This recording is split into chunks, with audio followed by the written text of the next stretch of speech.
نمونەیەک هەیە کە زۆر جێگەی دەرس و پند و واروەها هەڵوێستە لە سەرکردنەکە لە کتێبی ئەتەوابین داهاتووە کە پێی دەڵێن چیرۆک و بەسەرهاتی عەکبەری کوردی. ئەو پیاوێک بوو کە خەریکی دزیکردن و ئەوانە بوو خەریکی ڕێگری بوو لەگەڵ چەند کەسێکدا.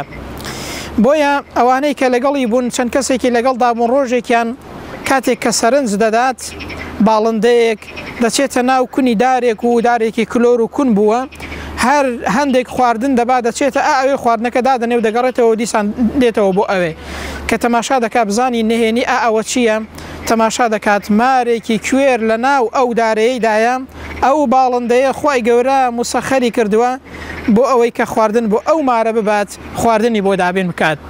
لەو کاتەیەدا بە خۆیدا دەچێتەوە دەڵێ باشە ئایا ئەمن لە لای خی پەروەردگار کەمترم لەو مارەیە، خی گەورە باڵندەیەکی بۆ موسەخەر کردووە بۆ ئەوەی کە خواردنی بۆ بێنێت.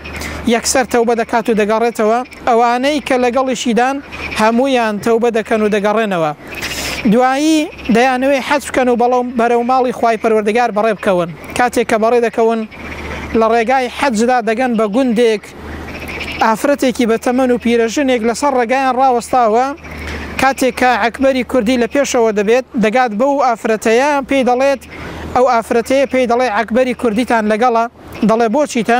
من عەکبەری کوردیم. دەڵێ وەڵا ئەو دەستە جلەیەم هێناوە، دەستە جلێکی بەدەستەوە دەبێت، ئەو دەستە جلەیەم هێناوە بۆ ئەو پیاوە.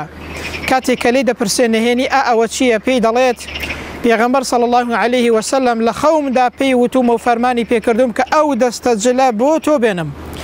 دەفەرمێ پێی دەڵێت کوڕێکم هەبوو کە گەنج بوو زەماوەندی تازە کردبوو ژنی مارە بڕی بوو بەڵام پێڕا نەگەیشت بیگوازێتەوە خی پەروەردگار بۆ لای خۆی بردیەوە. ئەو دەستە جلە هی ئەو پیاوە بوو، هی ئەو کوڕم بوو بۆ زەماوەند ئامادەی کردبوو بەڵام پێڕا نەگەیشت.